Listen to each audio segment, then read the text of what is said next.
ఓం శ్రీ మాత్రే నమః. ఛానల్లోకి స్వాగతమండి. తులా రాశి వారికి అదృష్ట సమయం వచ్చేసింది. ఎంతో కాలంగా మీరు ఎదురు చూస్తున్న 5 శుభవార్తలను వినబోతున్నారు. నవంబర్ 5 పౌర్ణమి తర్వాత ఈ శుభవార్తలు మీ జీవితంలో ఆనందాన్ని తీసుకువస్తాయి. మరి 5వ తేదీ తరువాత ఈ రాశివారు వినబోతున్న ఆ శుభవార్తలేంటి? ఈ శుభవార్తలు వినటానికి ముందు మీరు ఎటువంటి ప్రవర్తన కలిగి ఉండాలి? ఎవరితో మీరు జాగ్రత్తగా ఉండాలి? అలాగే ఏ దేవతారాధన చేయాలి అనే అంశాలతో పాటుగా ఈ రాశివారి గురించి కొన్ని ఆసక్తికరమైన విషయాలను ఈ వీడియోలో మనం వివరంగా తెలుసుకుందాం.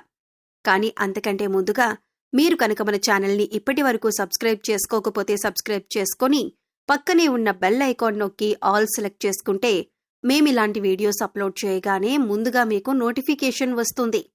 అలాగే వీడియో ఎక్కడా కూడా స్కిప్ చేయకుండా చివరి వరకు చూస్తేనే మేమేం చెబుతున్నామో మీకు పూర్తిగా అర్థమవుతుంది.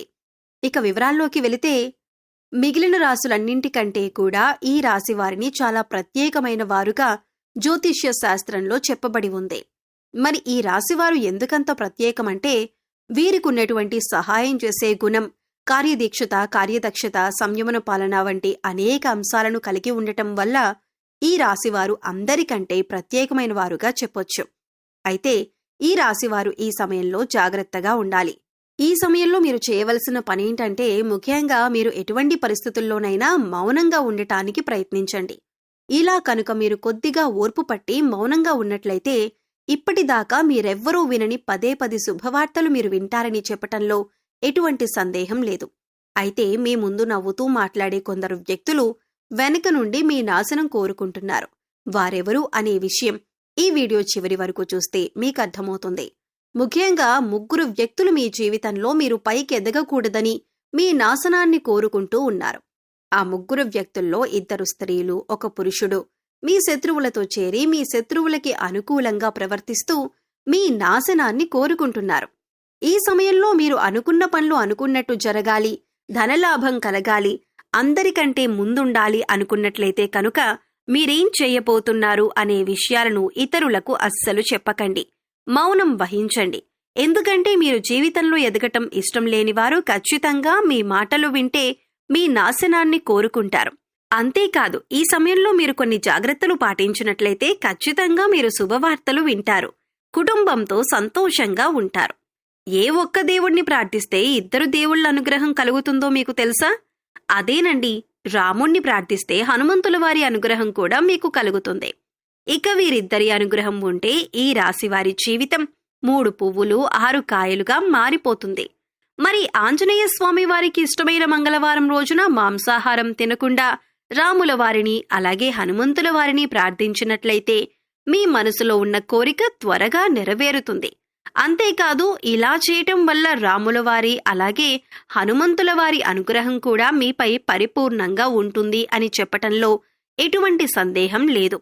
ఇక అనేక రకాలుగా శని దోషాలతో బాధపడేవారు, అంటే ఏలినాటి శని, అడ్డమ శని, అర్ధాష్టమ శని, ఇలా అనేక రకాలుగా శనితో కలిగే ఎటువంటి దోషాల నుంచైనా బయటపడాలి అంటే మంగళవారం నాడు ఆంజనేయ స్వామి వారిని విశేషంగా పూజించాలి. మరి ఇటువంటి పూజ చేసినప్పుడు మాంసాహారం తినకుండా చేస్తే విశేషమైన ఫలితాన్ని పొందుతారని పండితులు చెబుతున్నారు. ముఖ్యంగా ఉదయాన్నే, అంటే భోజనం చేయటానికి ముందే పూజ ముగించుకుంటే మంచిదని తెలియజేస్తున్నారు. ఈ వీడియోని మీరు చివరి వరకు చూస్తేనే మీరు చేయకూడని తప్పులతో పాటుగా ఏ వ్యక్తులతో మీరు దూరంగా ఉండాలి అనే అంశాలు మీకు వివరంగా తెలుస్తాయి. అలాగే వీడియో నచ్చితే లైక్ చేసి మన ఛానల్ని సబ్స్క్రైబ్ చేసుకోవటం మర్చిపోకండి. ఇక 2వ తప్పు మీరు చేయకూడనిదేంటి అంటే, మీరు కోపాన్ని అదుపులో ఉంచుకోవాలి. అలాగే కోపంలో ఉన్నప్పుడు ఎదుటివారిని ఎంత మాట పడితే అంత మాట అనకూడదు. అలాగే ఎదుటివారిని దూషించకూడదు. ముఖ్యంగా మీ దగ్గర లేని వ్యక్తి గురించి ఎదుటివారితో నెగిటివ్గా చెప్పకూడదు. అలాగే వాడకూడని పదాలు వాడుతూ ఎదుటివారిని దూషించటం కూడా మానుకోవాలి. ఎప్పుడైతే మీరు వాడకూడని పదాలు వాడతారో, అది ఇంట్లో కానీ, మీరు పనిచేసే సంస్థల్లో కానీ, ఇరుగు పొరుగు వారితో కానీ ఎక్కడైనా సరే ఇటువంటి పదాలు వాడినప్పుడు లక్ష్మీదేవికి ఆగ్రహం కలుగుతుంది. మిమ్మల్ని వదిలి వెళ్లిపోతుంది. అప్పుడు మీరు పేదరికం అనుభవించవలసి వస్తుంది. ప్రత్యేకించి ఈ సమయంలో మౌనంగా ఉండాలి. ఈ జాగ్రత్తలు తీసుకుంటే కనుక ఈ రాశివారు ఈ సమయంలో శుభవార్తలను ఖచ్చితంగా వింటారు. మీరనుకున్న పనుల్లో విజయాన్ని కూడా సాధిస్తారు. మిమ్మల్ని ఎవరైనా రెచ్చగొట్టినా సరే, అనుకూడని మాటలని మిమ్మల్ని ఆవేశపరిచినా కూడా మీరు ఈ సమయంలో మౌనంగా ఉండటం వల్ల అనేక ప్రయోజనాలను పొందుతారు అనటంలో ఎలాంటి సందేహం లేదు. కొద్దిగా ఓర్పు వహించినట్లయితే కనుక జీవితంలో మీరు శుభవార్తలను వింటారు. అంతేకాదు, మీరు జాగ్రత్తగా ఉండవలసిన ఇంకొక అంశం ఏమిటంటే, అందర్నీ నమ్మి మీరు డబ్బు అప్పుగా ఇచ్చినట్లయితే కనుక మీకు డబ్బు తిరిగొచ్చే అవకాశాలు చాలా తక్కువగా ఉంటాయి. ఈ విషయాన్ని మీరు గమనించాలి. ఎందుకంటే ఎవరిని పడితే వారిని నమ్మి డబ్బు ఇచ్చినట్లయితే మీ అవసరాలకు డబ్బు లేక మీరు చివరికి ఇబ్బంది పడవలసి వస్తుంది. మనకున్నంతలో దానం చేయటం, హెల్ప్ చేయటం తప్పు కాదు. కాకపోతే మనం చేయలేని సహాయాన్ని కూడా మీ భుజాల మీద వేసుకుని చేయటం వల్ల మీరు చిక్కుల్లో పడే అవకాశం ఉంటుంది. ఈ విషయాన్ని మీరు గమనించాలి. ఇక ఆర్ అనే అక్షరంతో పేరు మొదలయ్యేవారు ఎవరైనా ఉంటే అటువంటి వ్యక్తుల వల్ల మీ జీవితంలో కష్టాలు అధికంగా వస్తాయి. కాబట్టి అటువంటి వ్యక్తులు ఎవరో మీరు పరిశీలించి వారికి దూరంగా ఉండటం మంచిది. అలాగే కష్టాల్లో ఉన్నవారికి మీకు వీలైనంతగా సహాయం చేయటం వల్ల మీరు అదృష్టాన్ని పొందొచ్చు. అంతేకాదు, ఈ రాశివారు ఎవరినైనా మంచి పొజిషన్కి తీసుకువెళ్ళాలి అనుకుంటే అలా చేసే శక్తి ఈ రాశివారికి ఉంటుంది. వీరికున్న పలుకుబడిని ఉపయోగించి వీరికి కావలసిన వాళ్ళని అందలమెక్కించగలుగుతారు. మీరు ఎవరినీ కూడా గుడ్డిగా నమ్మకూడదు. మీకేదైనా కష్టం వచ్చినా ఎదుటివారితో చెప్పటం కంటే కూడా ఆ దేవుడి వద్ద చెప్పుకోవటం అనేది చాలా మంచిది. అంతేకాదు, ఒక రకంగా దేవుడి దగ్గర చెప్పుకోవటం వల్ల మీ కష్టాలను దేవుడు విని వెంటనే తీరుస్తాడు. ఎందుకంటే ఈ సమయంలో మీకు దైవబలం కూడా అండగా ఉంది. ఇక మీలో ఉండే నెగిటివ్ ఆలోచన కారణంగా, అంటే నేను చేసే పనిలో విజయం సాధిస్తానా లేదా, నేను పనిని కరెక్ట్గా చేస్తున్నానా లేదా అని ఆలోచనతో ఉండటం వల్ల మీరు చేసే పనిలో పొరపాటు జరిగే అవకాశం ఉంటుంది. అందువల్ల ఎటువంటి నెగిటివ్ ఆలోచన లేకుండా దేవుణ్ణి నమ్మి దైవం మీద భారం వేసి మీరు పనిచేసినట్లయితే ఖచ్చితంగా మీరు విజయం సాధిస్తారు. అలాగే పని ప్రారంభించే ముందు దేవుణ్ణి తలుచుకోవటం మాత్రం మర్చిపోకండి. పి ఇంకా ఎస్ అనే అక్షరాలతో పేర్లు మొదలయ్యే స్త్రీలతో మీరు చాలా జాగ్రత్తగా ఉండాలి. వారిని నమ్మి అన్ని విషయాలను వారితో చర్చించకూడదు.